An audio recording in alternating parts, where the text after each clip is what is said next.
The views and opinions expressed on all radio shows broadcast on Tom's Radio Toronto are entirely those of the hosts, guests, and callers who are entirely responsible for all show content and do not in any way reflect the opinions of Tom's Radio Toronto or its staff. These broadcasts are presented and made public as entertainment and general information only, in the hope that they will be entertaining and informative to listeners. They are not intended to diagnose, treat, cure, or mitigate in any way any disease or condition, or to promote any specific lifestyle, belief, religion, political affiliation, or other personal practice, nor is the information presented necessarily accurate or verifiable. This is Tom's Radio Toronto. My name is Josephine, and this is our weekly program, Health and Wellness.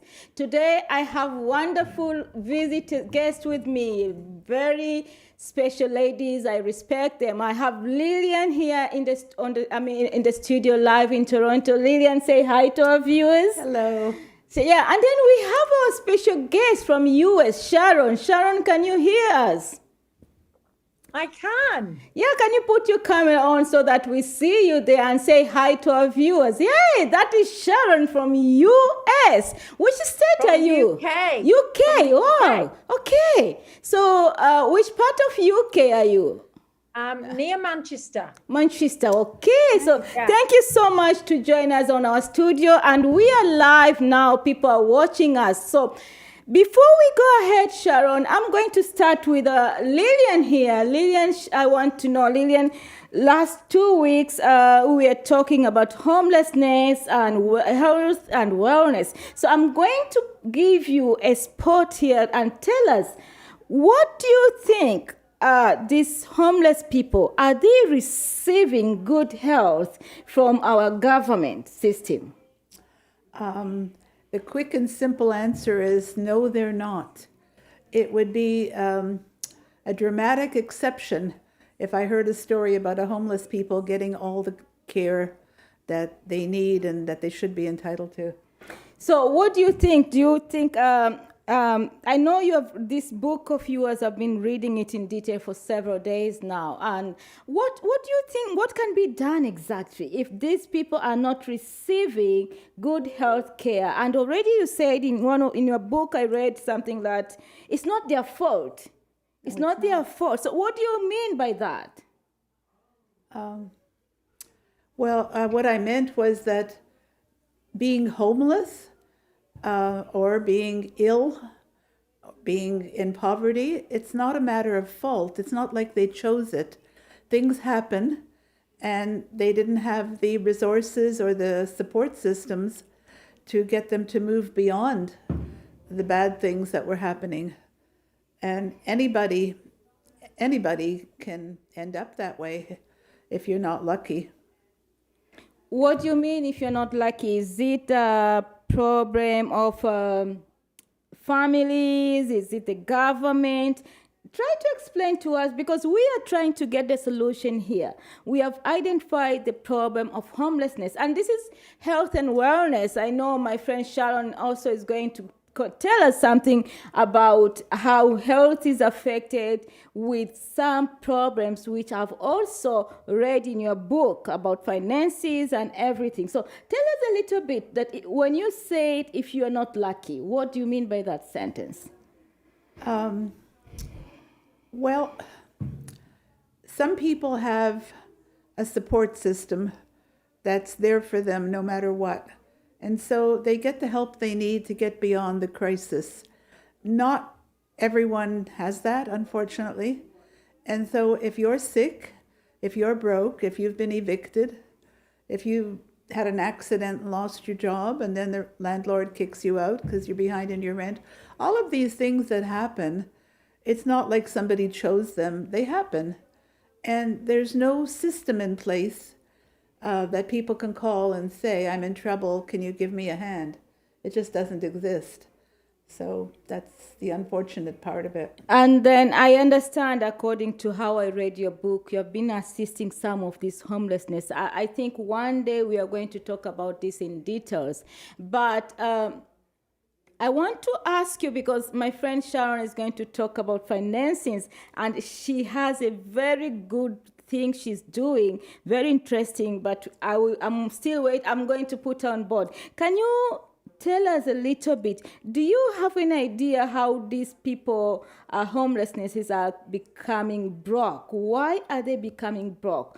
Can we blame the government for being broke, or we blame the person? Oh, gosh. I totally blame the government. And there's a lack of awareness in our human populations. People either don't realize what's going on, or they think the government and the not-for-profits are dealing with it. People don't know, and I think there has to be a way to let them know the actual facts. But I'll try to simplify it. If there is a problem, then you define the problem, and then you look at goals. So if you have a car that's not working, you find the best mechanic and they give you an opinion and you get the car fixed.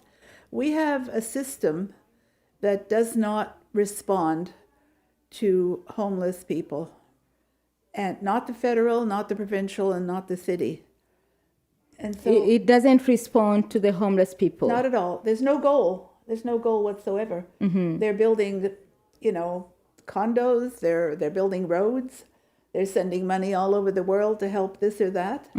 But in terms of people, our fellow citizens, there's no wish list. There's no goal. Like if you ask the feds, what are you going to do? Blank. They You ask have nothing. John Tory, blank. They have nothing, and they don't even focus on it. They just want it to go away. It's like having insects in your garden, try to spray them. Like they don't have a plan, and they don't want to know about it. They just don't. Wow, that sounds very sad. Sharon, are you here with us?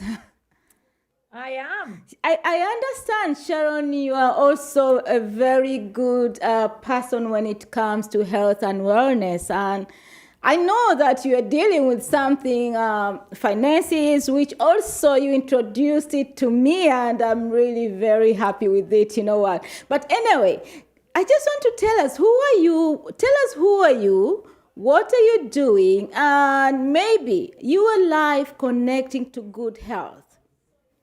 Yeah, and I think I think Lillian's hit the nail on the head. When it comes to the homeless, I feel very passionate. I mean, and just even giving a little bit to the homeless, it's just not enough. No. It really isn't enough. I mean, every time I go in shopping, I will buy a sandwich and give some fruit to the homeless. And people say to me, why do you always do that? Because, it isn't their fault. And I have conversations with them, and they're amazing people. And they've just had bad luck. They really have. And I remember my daughter saying to me, Mum, why do you give money to them? They'll only go and drink or use it for drugs. And I'll say, well, not everybody does. People are put in this situation. Sometimes people don't have the support network in their families. And it's really sad. And for me, I'm not saying I'm a huge, I'd like to do something for the homeless, certainly in the future. It's certainly on my wish list. But you talk about health. For me, I've always been passionate about health for many, many years. I was an international judo player. Yeah, you told me something about that. Yeah, so I fought for Great Britain. So my health and my wellness was key. And for me to compete at such a high level, I agree. I had to really look after myself. So that's carried through for me for many years, the way we eat, the way we exercise. And I think exercise and food is what you put in you, determines how your body functions. You're right. But the trouble is with it, it's a catch-22, because if you can go to McDonald's and buy a cheap meal, but you try and go and buy organic fruit and veg, and they'll cost you 3 times as much. Yeah. So, the prices of healthy food is a far higher than cheap food. I call it, processed food. Yeah, I really agree with that- you. That is the massive problem. And, you look at the pandemic, and it breaks my heart that, all these fast foods were allowed to open, which makes us all Unhealthy. unhealthy, Yeah. and all everywhere to buy alcohol, and it's just to me it just doesn't make sense. You're right. To me it's about your health is everything, because without health you have nothing. So I know it's hard to believe, but I've never been ill at all my life. I got poorly when I was pregnant with my first son, who's 33. And I think that was connected to pregnancy. I've had 4 beautiful children. I'm a single parent. So I've had to survive on my own for many years with my children. Yeah, next time you're going to tell me how to be a single mom affected your mental wellness. So anyway, today, let us continue today, but next time we still have a lot to discuss, Sharon. Yes. So I believe that, for me, your financial needs is so important, because if you haven't got your financial money doesn't buy happiness, but what money does, it gives you choices. You're so right. if I have a choice of buying the healthy foods, then I can afford to do so. So what happens in society, we're all brainwashed to believe that we have to act in a certain way. We all have to leave school, go to university, get a job, or people who don't go through the education system end up having to settle. Well, for me, I believe in freedom. I believe in, I believe you believe in yourself. I agree with you. The system here is training us to go to college, to get job, and that's it. And this is the reason we have a lot of homeless people, because they are trained only to get jobs. So if someone doesn't have a job, they have no option. Correct. And it's wrong, because to me, we're all beautiful souls. We're all amazing creatures. The human minds are incredible. We can achieve what we want in life if we make that decision, if we're mentored. I think mentoring is key for me. Having belief and be driven came from my judo, from training for 20 years in my judo career. So I believe that financially you have to be stable, and there's a new way. I look at I'm an advocate for the blockchain technology, which is cryptocurrency. And it's a minefield for the new people. It's a new way of living. So what happens is people get scared, and because they don't understand it. But what I can tell you is that it's coming. And whether you like it or not, blockchain is going to affect you. Sharon, I agree with you that now the world is moving to digital system. However, Sharon, you said cryptocurrency. Even me before, there are a lot of things have been happening here before, and people were scared to be scammed and everything. But for sure, I agree with you now that the world is moving to digital currency. As we are doing virtual everything right now, I think even finances now is already moved to virtual too. That means we are doing everything online. We are transactions, buying and selling. Everything is online now. It is, absolutely. Yeah. Everything's online. But, the old banking system, for me, it just doesn't work. I've been involved in the cryptocurrency space for the last 6 years. And you become to fall in love with it. It's the people's money. It's freedom. I can buy a product from you today, and I can send you the money directly. And, there's no banks in between us. It's absolutely fantastic. So that people just don't understand. So what I would recommend that people would do is that they need to start to understand blockchain technology and cryptocurrencies. And we have something unique. We have something transparent, real, We're involved with the biggest alliance within the blockchain space that can educate you, help you, guide you to step into the new world, and also learn and actually earn at the same time. So it's something that what people are not used to. So how And people yet- can learn that system? How do you think? Because I am sure, Lillian, if you have an answer question, please ask Sharon. I know for me, at least, I took time with Sharon. She really educated me what she's talking right now. But Sharon, can you tell us, can you give us a little, maybe in 5 minutes, a little bit, what are you talking about? The digital currency, the everything, Yeah. and how So- it can change our life. Yes, absolutely. Well, most people have heard the word Bitcoin, and Bitcoin is, it's the mama out there. It's the main cryptocurrency, but people don't realize there's actually around 10,000 plus coins out there. So what we are involved with is the blockchain and also multiple coins, but it's such a vast area. It's such a change for people to get involved with. They don't know what to do. So what we do is educate people on how to get started, how to be able to buy their first crypto in a safe environment, rather than go anywhere online and be scammed. So here is really important that we understand that being involved with people that can hold your hand to direct you to somewhere that can help you buy your first crypto. Now, from there, we've also got an educational platform, and it's Academy. The Academy consists of top 3 universities that teaches you about cryptocurrency and blockchain. And this, by becoming a member, allows you to learn. So it's fantastic, absolutely superb.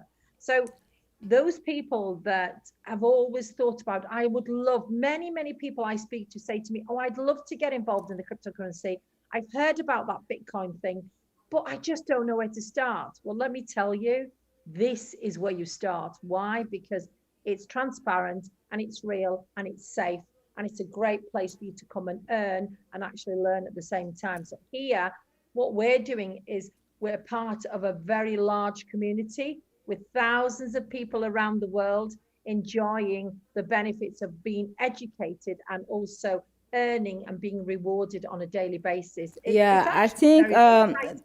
the key points there you say to get the knowledge first, and then after having the knowledge, you use the knowledge to keep yourself healthy and wellness and financial bondage free. So this is what Sharon has been talking, that because most homeless people is because they are having financial problem. Because if you are not really I always think money is not everything, the way Sharon said. But Sharon said money can give you the choice. Do you agree with that statement? It's one part, but again, that kind of illustrates the way things are. It's too fragmented that I do the same thing when I see somebody that's homeless. I'll give them some money or some food or a bottle of water. I'll chat for a few minutes, but that's about all I can do. It's a fragment, it's a Band-Aid. They're not hungry for a couple of hours because I've done that, but it doesn't change the big picture of their lives. So unless we have all the pieces, it won't matter. A very wealthy person usually has a crowd hanging on, so they got the backup, they got people in their lives. But if money is short, but you're not well, you can't get the health care, so eventually you spend all your money. I mean, the trouble, again, with the nonprofit and the politicians is that they don't have a picture of the 6 or 7 things that have to be done simultaneously so that people get everything. If you're mentally ill, it doesn't matter how much money you have, you're going to end up throwing it on the street. Yeah, I agree with you. Yeah. I agree with you. But I think also the main point here is to make sure, first of all, that we have the knowledge. But when I say about the knowledge, I don't only say the knowledge we are getting from our education system, because our education system, Lillian, is teaching us to go to college and get a job. It's not exposing us to go to college and be free from every bondage. And this is what Sharon, I think, was talking, that it's not necessary to have a job that you will be financial free. Because I know a lot of people who are employed and still struggling paying their bills. Yes. I know people who are working and still struggling paying their bills. So why don't we expose ourselves and learn new ways of getting money or new ways of maintaining ourselves to be financial free? So the point is not, sometimes also we keep blaming the government, but for how long? For how long, I think that, because if we depend too much to this system, this is how they have designed us to keep depending on the system. And this is the capitalist way. The capitalist way is formulated us all the time to be dependent, not to be free. Do you agree with me that, Lillian? No, I don't. I don't think capitalism or socialism acts in everybody's best interest, because politicians are who they are, regardless of the party they belong to. And I have yet to see a community or a country or a program that I admire. So why don't we care about each other more? I mean, why? And I have a cynical view of the trend, and I'm hoping that enough people who care about each other and about life will push back a little. I'm concerned that there are whole categories of people that don't have a value, and nobody cares if they live or die. Seniors in nursing homes, homeless people, people who are at the end of their lives. Well, here's a pill, take it. Yeah, but the problem is, Sharon, are you there? I just want to say the problem is when the way you're saying people need to get education. So Lillian is saying we need to care for each other. Yes, but absolutely. there are some people, when you are trying to show care by teaching them or exposing them to the best way of life, they push you back. Well, it's because you have to know, you have to have enough trust established to know what they want. Exactly. What if somebody wants to be a farmer and go out to Bradford and work on a farm, and somebody's telling him go to school? Well, he doesn't want to, right? So each person should have the right, regardless of capitalism or socialism, each person should have the right to think about the kind of life they want and then get help to figure out the way to get it. Thank you. That's what I've been doing. Sharon, okay. Each one have the right to think what they can do and what they cannot do. So how can we make people understand us?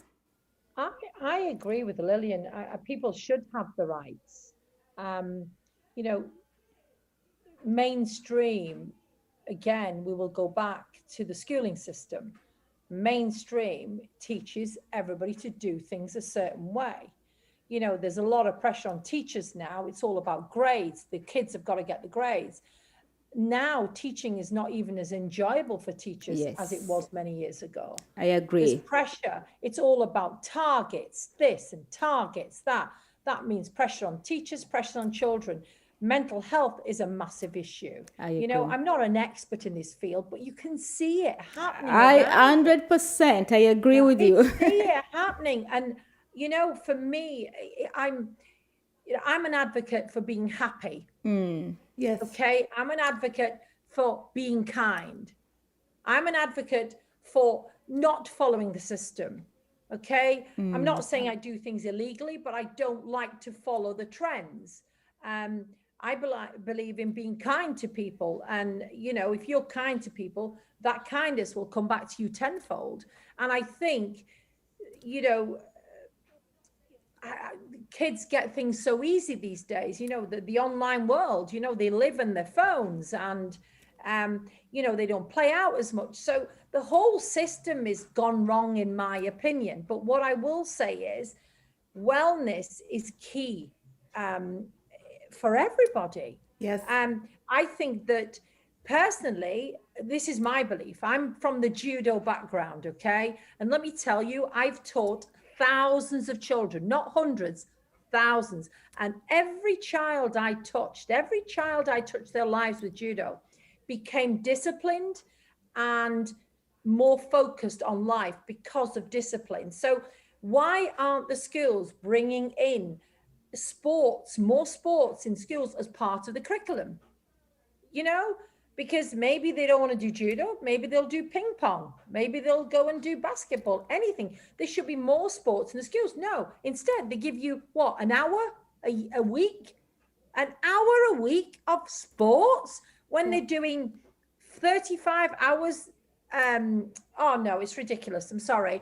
And also, why aren't we teaching entrepreneurship? Yeah, you're right. Why aren't we teaching more about blockchain? I mean, whether you like it or not, everything you do today will be on the blockchain, period. I agree. You can't control it. It's going to happen. So what I'm trying to say is we have a platform that allows you to come and learn, come and educate yourself, come and earn a little bit of money each day. Imagine that. Imagine being educated in something that's unique with people that are the biggest alliance within the blockchain space. And most people have no idea what I'm talking about. But all I will tell you is cryptocurrency is here to stay. Blockchain is here. And everything, all the hospital records, all the police records, you'll be able to. Do you know it takes you around 4 months to purchase a house currently? Do you know when it's done, digitally, with the DeFi system, that will happen within 30 minutes. You'll be able to purchase a house within 30 minutes. And this is going to happen whether we like it or not. So what I'm trying to tell everybody is being poor is a choice. Is a way of life. But you can change that by getting involved with the trend, the movement, creating financial freedom. If you are interested in financial freedom, then you need to move with the trend. And the trend is blockchain and cryptocurrency. It is happening. Do you know less than 3% of the world are actually own some crypto? 3% of the world. I mean, we've got such a long way to go. And digital money is real. Let me tell you, you can click it, withdraw it, and spend it on your card. You can spend. So to me, if you're not involved in crypto, why not?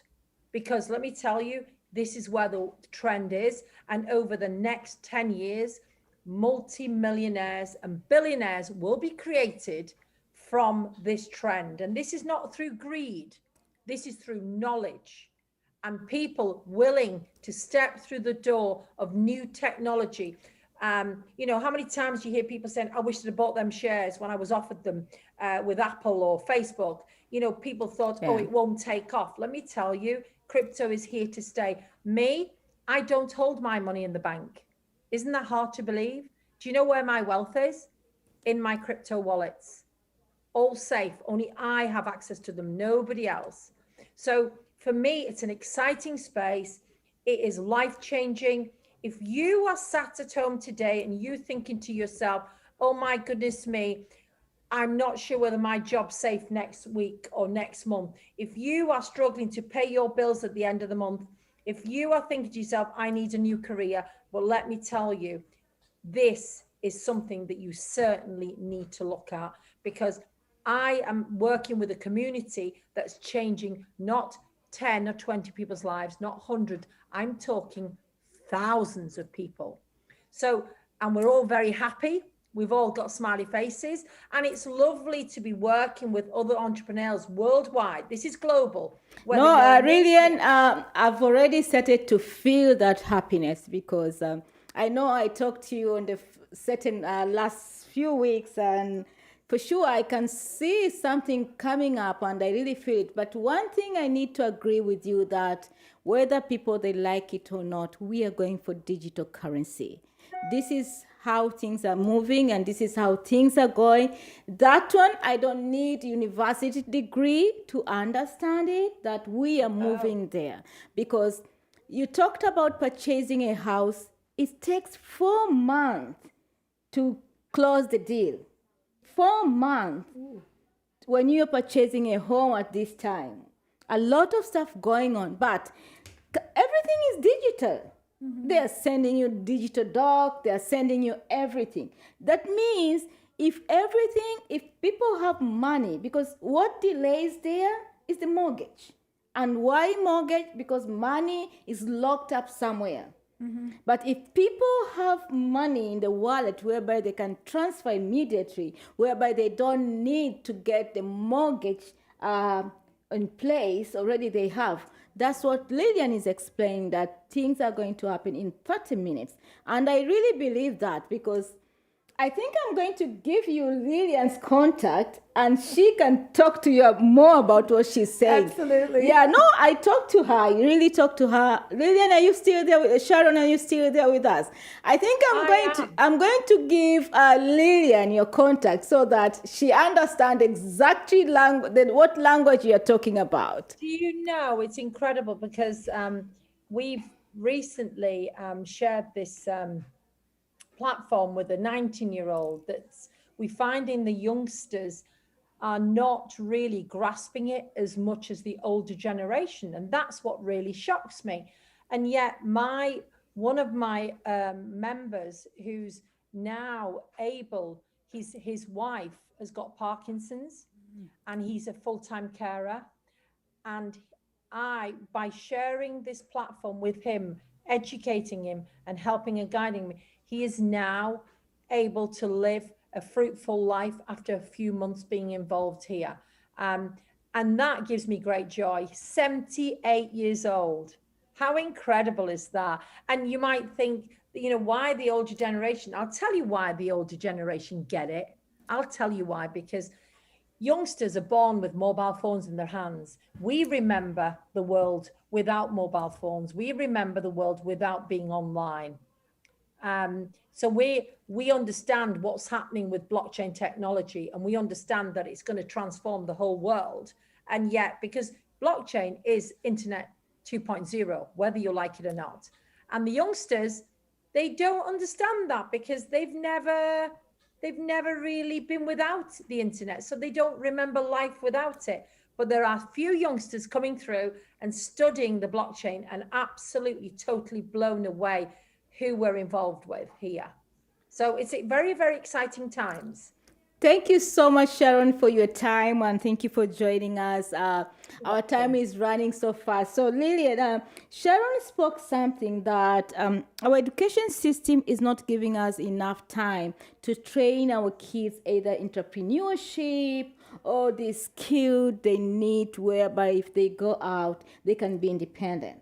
And I find it is very, very making sense because people, when they grow up or when they face problems, they are running out of options. They cannot take risk to try other life. So you as a social worker, how do you find that is a problem? The problem within the school system? Yes. Yeah.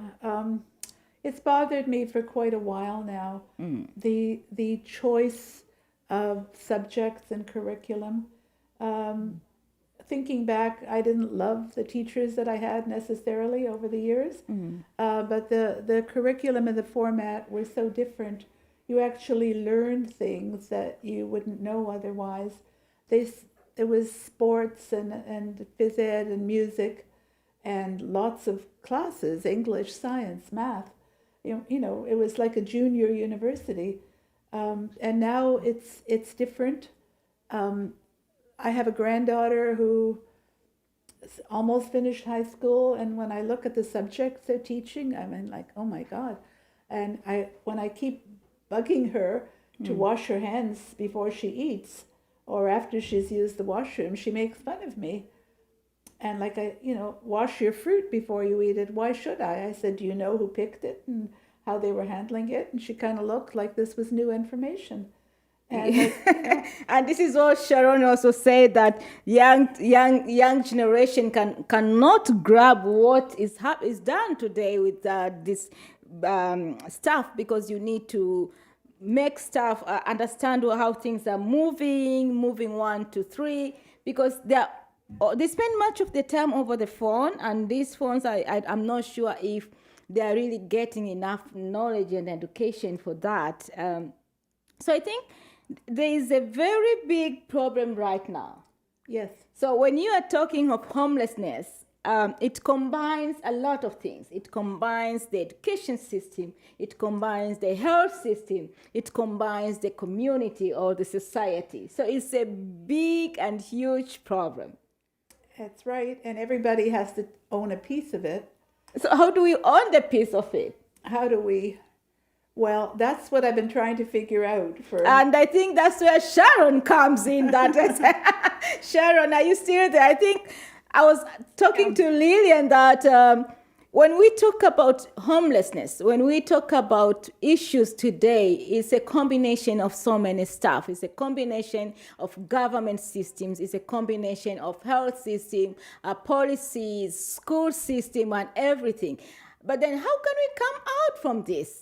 So I was trying to ask you, with the system you are trying to tell us now, can it be not a substitute, but can it be something which can open up our mind?